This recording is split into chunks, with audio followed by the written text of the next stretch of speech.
Well, well, well. Here we are again, folks. Maran Kethtar speaking to you live from the magnificent Nexus Prime Station, floating somewhere in the void between civilized space and absolutely nowhere. And boy oh boy do I have a treat for you today. The annual Galactic Speed Racing Championship is about to begin, and let me tell you something, this year's lineup is absolutely ridiculous. Now, I've been covering these races for what, 47 cycles now? And I've seen some pretty stupid things in my time. But nothing, and I mean nothing, compares to what's about to unfold before your optical senses today. Because apparently some genius thought it would be hilarious to invite a human to compete. A human. Can you believe that? I'm still laughing about it, honestly. Admiral Vichy, you all know him. The pompous Krillian with more medals than sense. Strutted up to the announcement podium this morning with his chest puffed out like he'd just conquered 3 systems before breakfast. Citizens of the galaxy, he declared in that booming voice of his, this year we face an unprecedented challenge. A species so primitive, so laughably slow, that they still use chemical propulsion to leave their own planet has requested entry into our sacred competition. The crowd erupted in laughter. And why wouldn't they? I mean, seriously. Humans? Those soft pink creatures who take forever to do literally everything. They walk slower than a gastropodian on sedatives. Their reflexes are so bad they can barely catch flying objects. And don't even get me started on their pathetic little ships that sputter around their solar system like dying insects. But Admiral Vashi wasn't done with his comedy routine.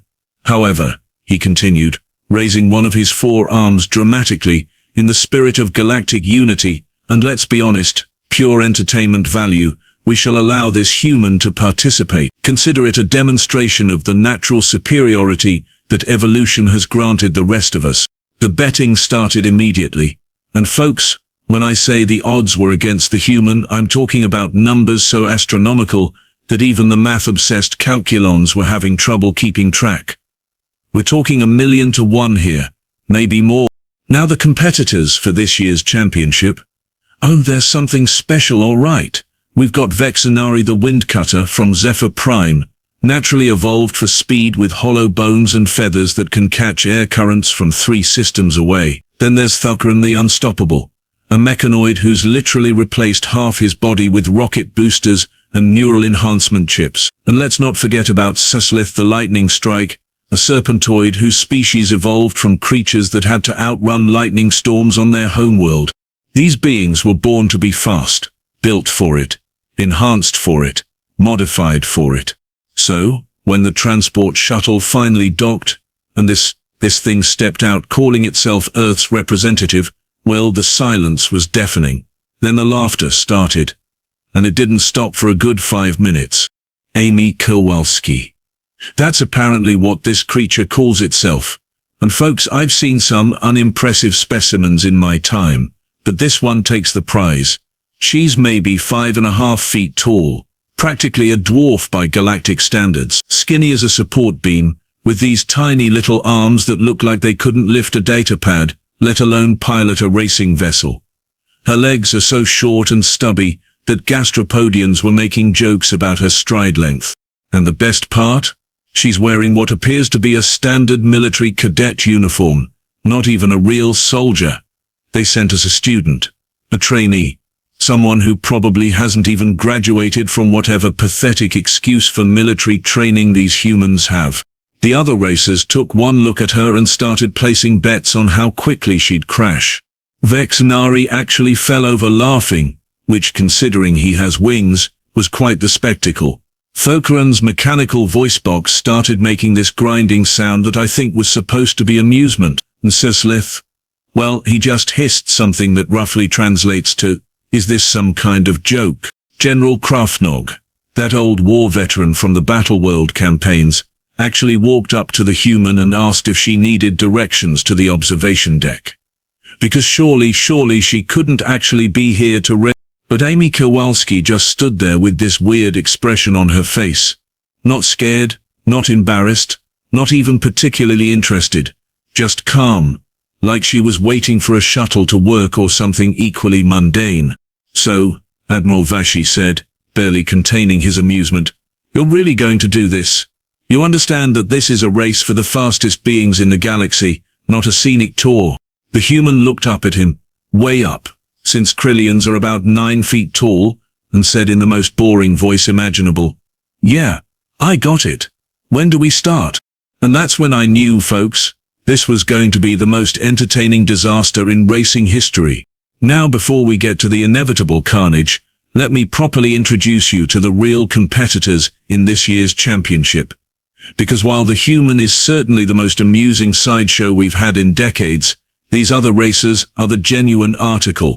First up, we have Quartermaster, AA. And yes, that's really what he calls himself. Apparently arachnoid naming conventions are too complex for our translators, so we just go with his military designation. This 8-legged nightmare stands about 12 feet tall when fully extended, with each limb capable of independent movement at speeds that make your head spin. Literally, I've seen spectators get motion sickness just watching him walk. The arachnoids evolved on a world where everything wanted to eat them, so they developed these incredible reflexes, and the ability to scuttle across any surface at breakneck speeds. Quartermaster holds the current record for surface adhesion velocity. That's fancy talk for really fast wall crawling. His species can react to threats in microseconds. Meanwhile, humans take what? Half a second just to blink. Then there's Brandon Torres. Now don't let the human-sounding name fool you, that's just his cover identity. See, Brandon here is actually a raptarian from the hunting worlds, and his species makes arachnoids look like leisurely strollers. These guys are basically what you'd get if you took a prehistoric Earth predator, gave it opposable thumbs, and cranked its intelligence up to genius level while keeping all those lovely hunting instincts. Raptarians have hollow bones like birds, muscle density that puts battleworld warriors to shame, and neural pathways so fast they can process information faster than most ship computers. Brandon's been using that human alias for years now, probably because his real name involves 17 different clicking sounds and a low growl that makes most species instinctively want to run away. And finally, the crown jewel of our competition, Commander Tom Malley. Now here's a being who took the phrase "built for speed" literally. Tom's a third-generation mechanoid who's replaced approximately 87% of his original biology with military-grade cybernetic enhancements. We're talking quantum processors for neural enhancement, plasma-powered muscle actuators, and reaction times measured in nanoseconds. His left arm alone contains more computing power than most planetary defense systems. His legs have been replaced with these beautiful titanium alloy constructs that can propel him at speeds that break local sound barriers. And his eyes are works of art. Multi-spectrum visual sensors that can track objects moving at relativistic velocities. The course, she announced in that bone-chilling voice of hers, consists of 3 stages designed to test the absolute limits of speed, agility, and survival instinct. Stage 1 takes you through the Nexus asteroid field, 6,000 spinning rocks, each one capable of turning you into cosmic dust if you're not fast enough to avoid them. The crowd murmured appreciatively. Asteroid fields are always good for spectacular crashes. Stage 2, Quintara continued, is the energy storm maze, a labyrinth of plasma walls and electromagnetic discharges that will fry any racer foolish enough to take a wrong turn or move too slowly through the charged corridors. Even better, nothing says entertainment like watching someone get electrocuted at high velocity. And finally, Stage 3, the Gravity Well Sprint. You'll navigate through 17 different gravitational fields, ranging from 0G to forces that would crush most beings into paste. Only the fastest, most adaptable racers will survive to cross the finish line. Now let's talk about what we're dealing with regarding our human competitor. These creatures have reaction times measured in hundreds of milliseconds. That's practically geological time compared to our real racers. Their bones are so fragile that moderate acceleration forces can snap them like twigs. Their technology is so primitive they still use chemical rockets that take months to reach other planets in their own system. And yet, there stood Amy Kowalski, listening to Judge Quintara describe this death course with all the concern of someone hearing a weather report. The other racers kept glancing at her, clearly wondering if humans were too stupid to understand danger or if she'd simply gone into some kind of shock-induced stupor. Moran's commentary gets progressively more incredulous as he describes each alien's overwhelming advantages, while Amy remains mysteriously calm. The section ends with General Krufnog's massive bet setting up the financial stakes alongside the physical ones. All but the fun was just getting started, folks. Because then came the equipment inspection, and let me tell you, if you thought the human looked pathetic before, wait until you see what she brought to race with. While our legitimate competitors were wheeling out technological marvels that cost more than some planetary budgets, Amy Kowalski walked up to the inspection station, pulling what can only be described as a floating garage sale. Her racing vessel, and I use that term very loosely, looked like someone had taken spare parts from a mining operation and stuck them together with industrial adhesive and wishful thinking. Judge Quintara's optical sensors actually recalibrated 3 times trying to process what she was looking at. "This is your racing craft?" she asked, her voice carrying the kind of disbelief usually reserved for witnessing violations of physics. "Yep," Amy replied, patting the hull of her contraption with obvious affection. "Built her myself from salvage parts. She's not much to look at, but she'll get the job done." Meanwhile, Quartermaster A was polishing his sleek arachnoid speedcraft, a work of biomechanical art that seemed to shift and flow like liquid metal. 8 separate propulsion systems, each one capable of independent vectoring, all controlled by neural interfaces that responded faster than conscious thought. Brandon Torres had brought what appeared to be a Raptorian hunting vessel, disguised as a standard racer. The thing practically radiated predatory menace, with adaptive camouflage plating and weapon systems that had definitely not been declared to the race officials. Not that anyone was going to call him on it. Raptorians have this annoying habit of eating people who annoy them. And Commander Tom Marley? His racing machine was less a vehicle and more a fusion of pilot and spacecraft. Cybernetic interfaces allowed him to become one with his craft, processing flight data at superhuman speeds, while mechanical enhancements let him withstand G-forces that would turn most beings into paste. But the real entertainment came when Amy's mechanic showed up.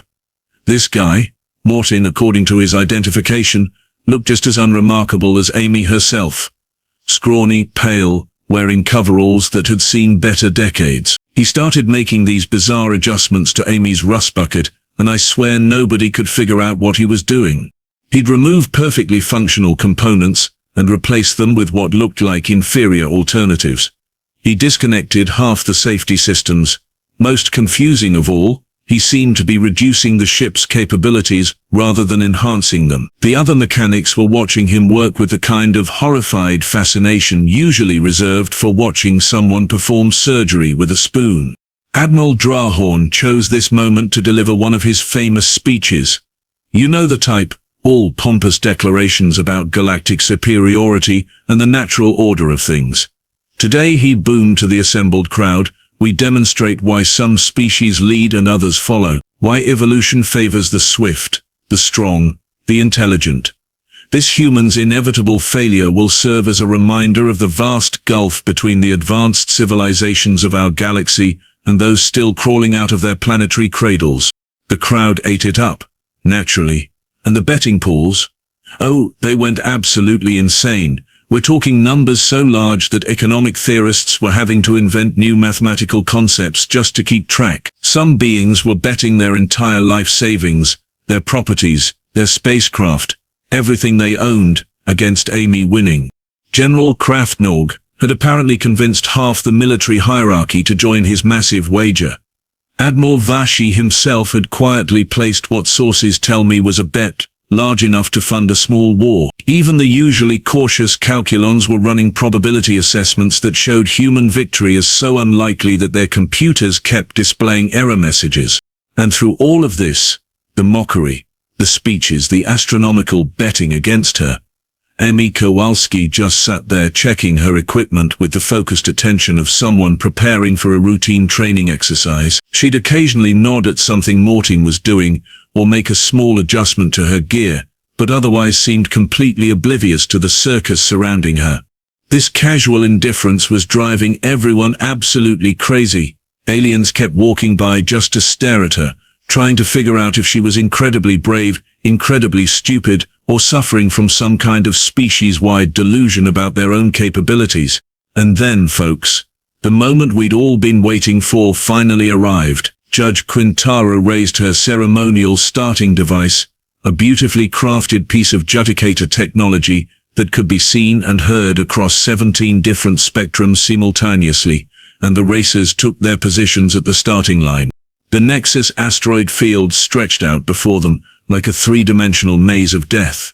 6,000 chunks of rock, metal, and ice spinning through space in patterns so complex that even supercomputers had trouble predicting their movements more than a few seconds in advance. Each asteroid was big enough to reduce a racing craft to subatomic particles, and they were all moving at velocities that would make your head spin. "Racers, prepare for launch," Quintara announced, her voice echoing through the station's communication systems. "Remember, the first one through the asteroid field advances to stage 2. Everyone else, well, let's hope your insurance policies are current." The starting signal fired, and by all the gods of all the galaxies, what happened next was exactly what everyone expected. For about 3 seconds, Quartermaster, a shot forward like he'd been fired from a cannon, his 8 legs working in perfect coordination to pilot his craft through the initial asteroid clusters. Those arachnoid reflexes were already paying off as he dodged spinning rocks with movements so precise they looked choreographed. Brandon Torres exploded into motion with that characteristic Raptarian acceleration, his hunting instincts kicking in as he treated the asteroids like prey to be stalked and avoided. His vessel danced between the spinning rocks with predatory grace, following flight paths so aggressive they made combat pilots look cautious. Commander Tom Marley's cybernetic enhancements kicked into overdrive, processing thousands of trajectory calculations per second, while his mechanical reflexes adjusted his course with inhuman precision. His ship moved like it was part of him, which, considering all those cybernetic interfaces, it basically was. And Amy Kowalski? Well, she puttered along behind them like a tourist taking a scenic route. Her primitive little craft moved through the asteroid field with all the urgency of a cargo hauler making routine deliveries. While the other racers were zipping and weaving through the rocks at speeds that blurred the tracking cameras, Amy seemed content to just cruise along, dodging asteroids with lazy course corrections and completely unhurried movements. The crowd was having a field day. Laughter echoed through the observation decks as beings pointed at their displays, showing Amy falling further and further behind. General Krafnog was already calculating his winnings, and Admiral Vashi was making smug comments about the natural order of things being maintained. "Well, folks," I found myself saying into my commentary microphone, "I think we can safely say this race is going exactly as everyone predicted. Our human friend is already so far behind that she'd need a miracle just to avoid coming in last place, assuming she even survives the first stage." But then something weird started happening. And by weird I mean completely impossible according to everything we know about physics, psychology, and common sense. Amy stopped taking the safe routes. While Quartermaster A. Brandon Torres and Commander Tom Marley were all following optimal paths, calculated by their advanced navigation systems, paths that prioritized safety and efficiency, Amy started flying her rust bucket through gaps that shouldn't have existed. I'm talking about spaces between asteroids so narrow that even the racing officials were wincing as they watched. Gaps that were so tight that one miscalculation, one tiny error in timing, would result in instant vaporization. Areas of the asteroid field that the other racers' computers had marked as absolutely impassable. And this crazy human was threading through them like she was parking at a space station. What in the name of all that's holy is she doing? I heard myself shouting into my microphone. That gap she just went through, it's barely wider than her ship. Her navigation computer should be screaming warnings right now. But Amy's ship just kept sliding through impossible spaces, taking shortcuts that made no sense, following trajectories that violated every principle of safe racing, and somehow, she was gaining ground. The other racers started noticing too. Quartermaster A's perfect coordination faltered for just a moment as he caught sight of Amy's ship emerging from a cluster of asteroids that his computers had marked as a no-fly zone. Brandon Torres actually slowed down to stare at her, his predatory instincts apparently confused by prey that was behaving in ways that made no sense. Commander Tom Marley's cybernetic systems began running diagnostics, trying to figure out how Amy was calculating flight paths that his superior technology had determined were impossible.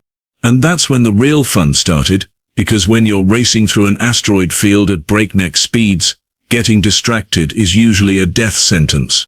Quartermaster A, still staring at Amy's impossible maneuvers, nearly clipped a spinning piece of ice that would have sheared off 3 of his ship's propulsion systems. But Commander Tom Marley, oh, Tom had the worst reaction of all. His cybernetic brain started trying to process Amy's flight path, analyze her decision-making algorithms, and figure out how a primitive human was outperforming his advanced systems. The computational load was so intense that his reflexes actually slowed down while his processors worked overtime. And that's when Amy Kowalski, flying her garbage heap racing craft through impossible gaps with the casual confidence of someone who had never learned that certain things were supposed to be impossible, pulled into the lead. The silence in the observation decks was deafening. Even I couldn't find words for what we were witnessing. This wasn't supposed to happen. This couldn't happen. And yet there it was, displayed on every tracking screen in the station. A human, in first place, pulling away from the most advanced racers in the galaxy.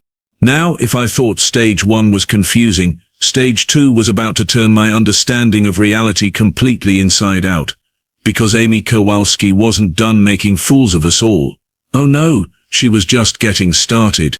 The energy storm maze is exactly what it sounds like, folks. A 3-dimensional labyrinth constructed entirely out of plasma walls, electromagnetic barriers, and energy discharges that can fry a ship's systems faster than you can say catastrophic system failure. We're talking about controlled lightning storms here, contained within a maze structure that shifts and changes every few seconds. The walls aren't solid, they're pure energy, crackling with enough power to turn most racing craft into expensive scrap metal. Navigate correctly, and you find the path to the exit. Take a wrong turn and you get to experience what it feels like to be struck by a star's worth of electrical energy. It's not pleasant. Trust me, I've seen the medical reports. As our racers approached the maze entrance, their ship's defensive systems automatically powered up. Quartermaster A's craft deployed energy shields that shimmered like soap bubbles around his vessel. Brandon Torres activated what appeared to be military-grade electromagnetic deflectors. Definitely not standard racing equipment, but nobody was going to argue with a Raptarian about weapon regulations. All 3 racers slowed their approach, letting their advanced sensor arrays map the maze's current configuration. Sophisticated computers ran millions of calculations per second, plotting optimal routes through the shifting energy patterns, while defensive systems prepared to protect their pilots from the inevitable electrical bombardment. And Amy Kowalski? She shut everything off. What is she doing? I found myself asking out loud, though my commentary microphone picked it up anyway. Has she lost her mind? You can't survive the energy storm maze without defensive systems. It's suicide. The tracking cameras showed her leaning back in her pilot's seat, hands loose on the controls, with her eyes completely shut as she flew directly into the most dangerous obstacle course in known space. Meanwhile, the other racers were still outside the maze, letting their computers finish calculating safe passage routes. Amy flew into that crackling death trap like she was taking a leisurely flight through empty space. And the absolutely impossible thing was, it worked. Energy discharges that should have fried her ship, missed by millimeters.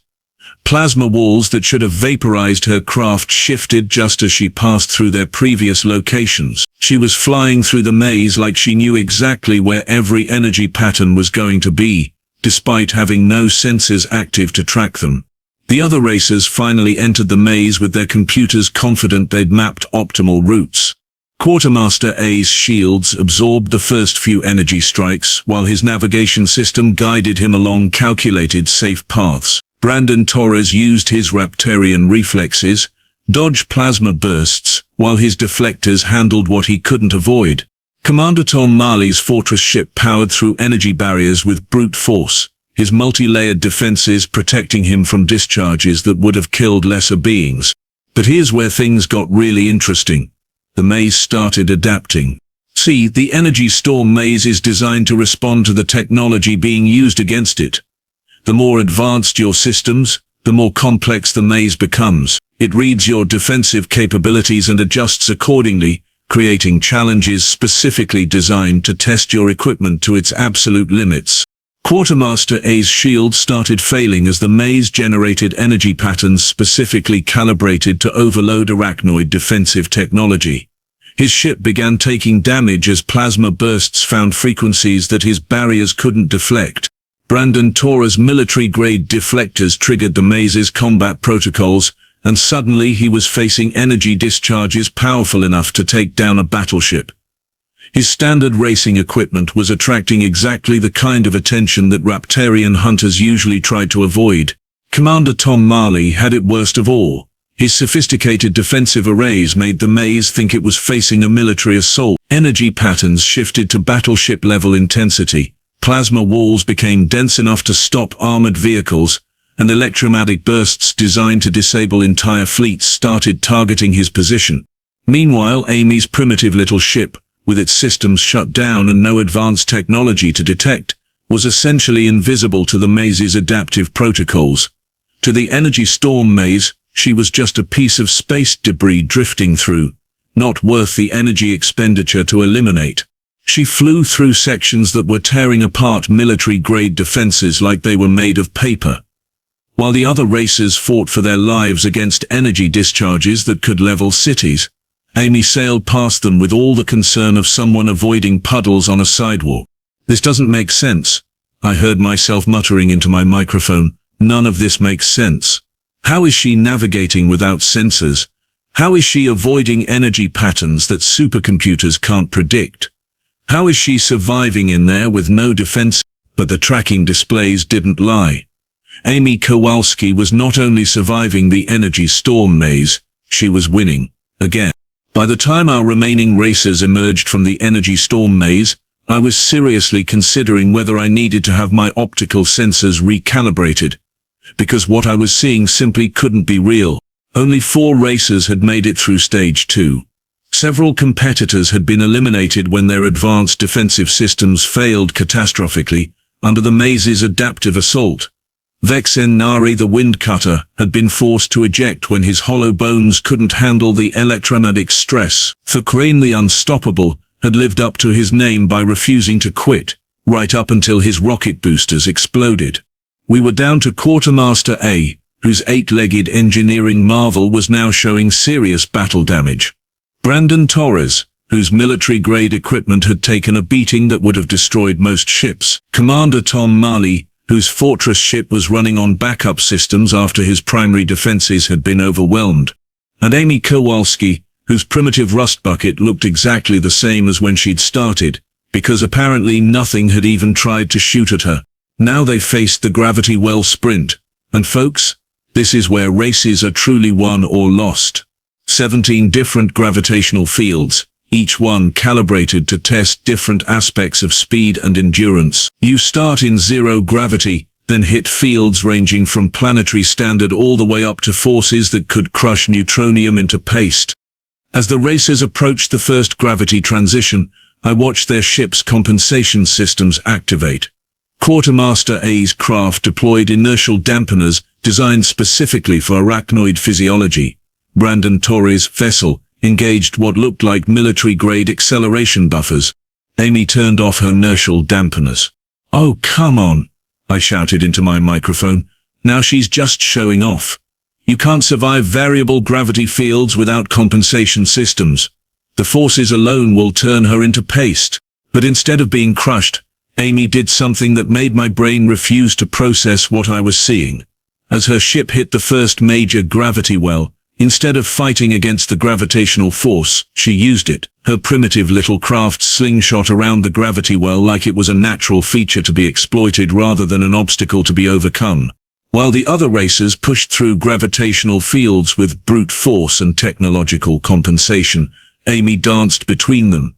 0 gravity to 5 times planetary standard to weightlessness again.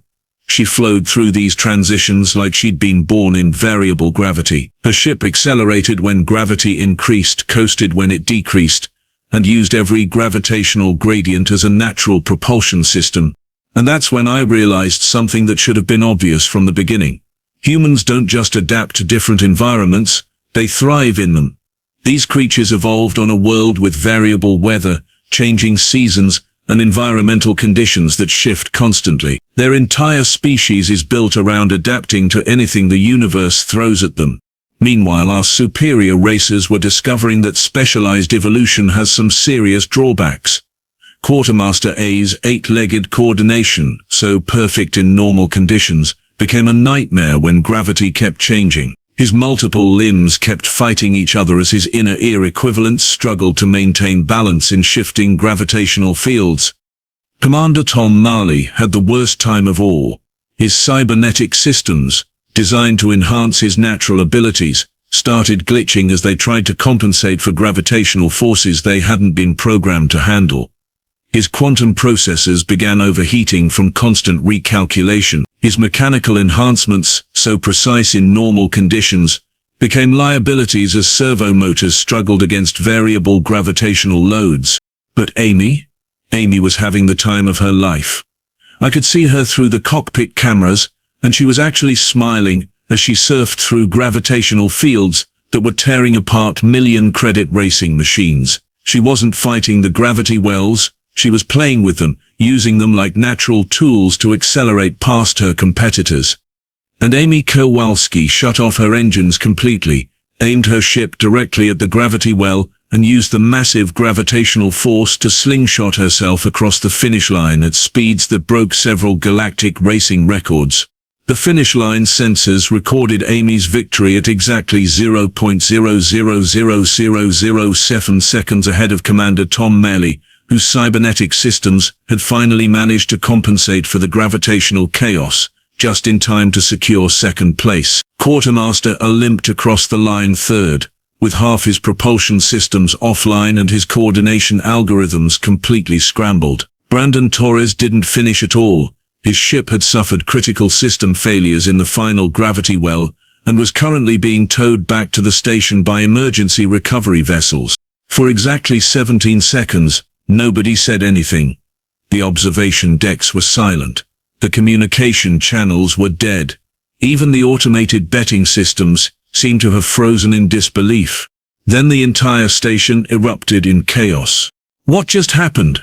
Admiral Vashi's voice boomed across every speaker system simultaneously, his usual composure completely shattered. How did a human win the Galactic Speed Racing Championship? This is impossible. I found myself staring at the finish line displays, watching Amy's victory time get confirmed and reconfirmed by multiple independent systems. My brain kept insisting that there had to be some kind of error, some malfunction in the recording equipment, because what I'd just witnessed violated everything I thought I knew about physics, biology, and common sense. Ladies, gentlemen, and beings of various classifications, I heard my own voice saying into the microphone, though I honestly don't remember deciding to speak. I have been covering galactic racing for 47 cycles. I have seen impossible victories, stunning upsets, and technological marvels that defied belief.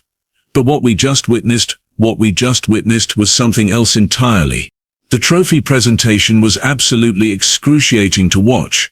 Admiral Vashi, who had spent the entire day making speeches about galactic superiority and the natural order of things, now had to walk across the victory platform and present the golden velocity crown to a human. His face ate through approximately 14 different shades of what I can only assume was profound embarrassment, mixed with existential crisis. "Congratulations," he managed to say through gritted teeth, "on your unexpected victory." Amy accepted the trophy with the same casual attitude she'd maintained throughout the entire race. "Thanks," she said, holding up the crown and examining it like she was checking for manufacturing defects. "This is pretty nice. Real gold or just painted?" The crowd's stunned silence somehow became even more stunned. But Amy wasn't done baffling everyone yet. When asked to give a victory speech, she walked up to the podium, adjusted the microphone and said, "Well, that was fun. The course was pretty challenging, especially the gravity well section. Reminded me of training back home, except our instructors usually make us do it while carrying full equipment packs." More silence. Then someone from the crowd, I think it was General Kraftnog, still in shock from losing his enormous bet, asked the question that was on everyone's mind. "How did you do it? How did you beat racers with superior technology, enhanced biology and centuries of evolutionary advantages?" Amy shrugged. "I don't know, I just did what felt right. Isn't that how racing works? You go fast, avoid hitting things, and try to finish first."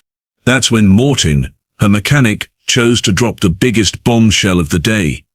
"Oh, and you should probably know," he said casually, while packing up his tools. "Amy here is actually considered one of the slower pilots in our training program. She's ranked about 43rd out of 60 in her class." The silence that followed that statement was so complete that I could hear the station's life support systems cycling. "Slower?" Commander Tom Marley asked, his voice crackling through his damaged vocal processors. "She's one of your slower pilots?" "Yeah," Martin replied, completely oblivious to the existential crisis he was causing. "She's decent but nothing special by human standards. Our top-ranked pilot, Sarah Chen, could probably complete this course in half the time. And don't even get me started on the instructor corps. Those guys are just scary fast." I watched Admiral Vashi's face go through several more color changes as the implications sank in. If Amy was considered slow by human standards, what did that say about the rest of their species? Within hours, the Galactic Racing Commission was flooded with requests for information about Earth's pilot training programs. Military academies wanted to know about human tactics and techniques. Technology corporations started sending delegations to study human ship designs and navigation methods. General Kraftnog, still reeling from his massive financial losses, was overheard telling anyone who would listen that maybe it was time to reconsider humanity's status in the galactic community. And me? Well, I spent the rest of the day revising every assumption I'd ever made about humans, evolution, and what it really means to be adapted for speed. Because apparently sometimes the best way to go fast isn't to be built for speed, it's to be built for everything.